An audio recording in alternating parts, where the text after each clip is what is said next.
Hello student, in today video lecture we will study about impulse and impulsive forces. Then first of all we take the meaning of impulse. Impulse impulse is a physical quantity that magnitude represent by force into time. Force into time. अब impulse आपका मान लो कोई भी object है एक position पे उसका मास m है तो उसके बाद उसके ऊपर कोई है फोर्स लगा इन द फॉरवर्ड डायरेक्शन में अगर उसकी इनिशियल वेलोसिटी v1 थी फाइनल वेलोसिटी क्या हो जाएगी बच्चे v2 फाइनल वेलोसिटी क्या हो जाएगी v2 according to Newton second law क्या बोलता है कि F equals to D P upon D T या F is directly proportional to D P upon D T. अब उसके बाद आपका डायरेक्टली प्रोपोर्शनल में के पुट करने के बाद हमने उसको क्या मान लिया 1 तो आपका F equals to D P upon D T होता है। अब F into D T equals to D P means change in momentum. अब बॉडी का कोई ना कोई इनिशियल मोमेंटम भी होगा। इनिशियल क्या होगा एम वी वन और फाइनल क्या होगा एम वी टू।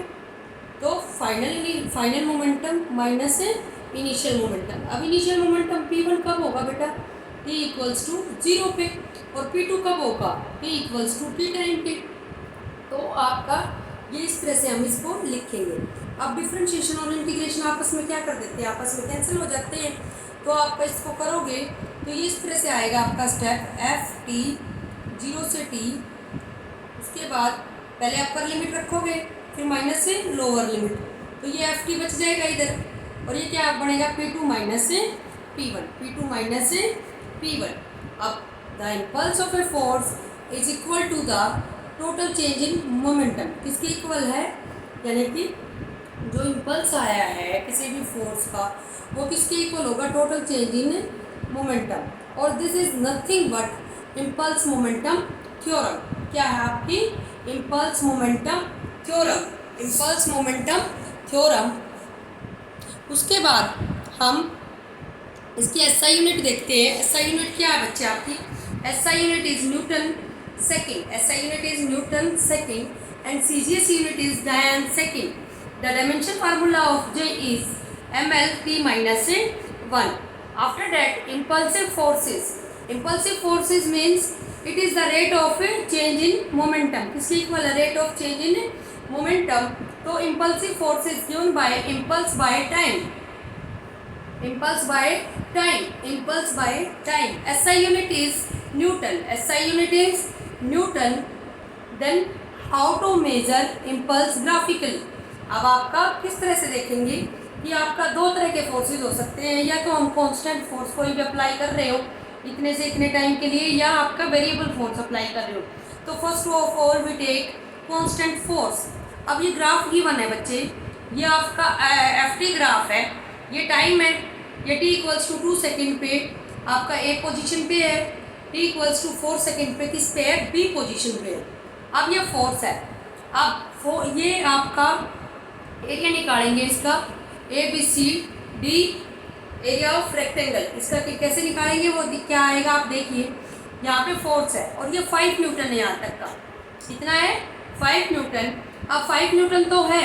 अब 5 न्यूटन की साइड क्या होगी AD इंटू एक साइड क्या होगी रेक्टेंगल की AD दूसरी क्या होगी आपका DC या AB। अब AB क्या हो जाएगा T2 माइनस T1।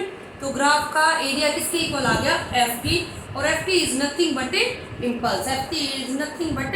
इम्पल्स। तो J equals to 5 into 4 minus 2 we get 10 Newton.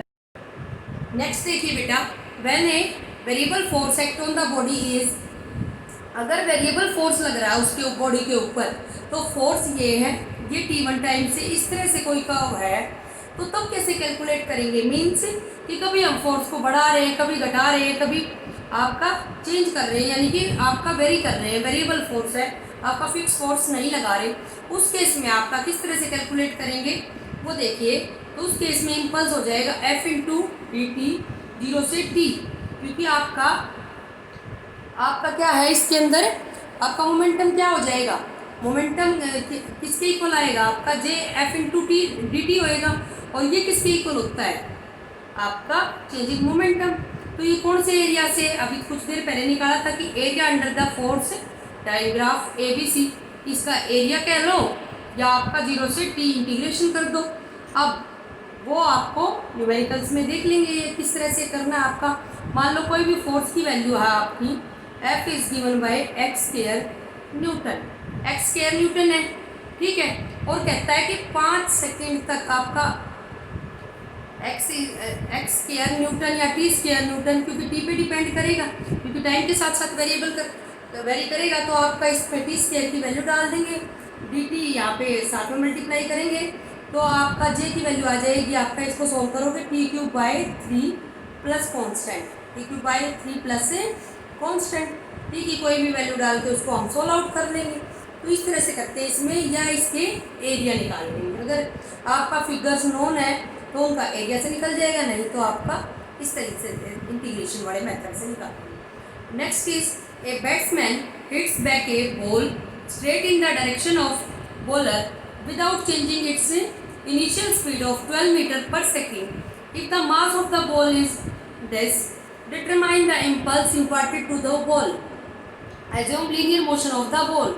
हमने ये एज्यूम करना है कि जो मोशन है वो कैसी है, लीनियर है। सबसे पहले क्वेश्चन के अंदर आपको मास गिवन कर रखा है, mass is given by 0.15 kg and initial velocity is given by 12 metre पर सेकेंड, 12 मीटर पर सेकेंड। अब v क्या आ जाएगा आपका अगर मान लो ये दीवार है, यहाँ से कोई भी ऑब्जेक्ट इससे टकरा रहा है, तो आपका बैट्समैन की तरफ अगर जाने वाली स्पीड को आप इनिशियल स्पीड को बॉल की को पॉजिटिव मान रहे हो, तो बैट्समैन जब उसको वापस रिटर्न करेगा तो वो क्या स्पीड हो जाएगी, नेगेटिव, क्योंकि आप अगर इस डायरेक्शन को पॉजिटिव ले रहे हो तो we take the backward direction in negative, we take the backward direction is negative. तो आपका क्या आ जाएगा, v इक्वल्स टू -12, इसलिए यहाँ पे माइनस लिया है, तो impulse equals to change in momentum, और change in momentum equals to P2 minus P1, J equals to mv minus u। आप वैल्यू डाल दो, वैल्यू डालने के बाद हमें ये मिल जाएगा। अब नेगेटिव साइन क्या इंडिकेट करेगा जे का, कि that's the direction of impulse is from the batsman to the bowler, कि इम्पल्स की डायरेक्शन कहाँ से कहाँ है, बैट्समैन से बॉलर की तरफ। उसके बाद a force acting on a body of mass 2 kg varies with the time as shown in the figure, find the impulse of the force and final velocity of the body. ये graph given है भैया आपको।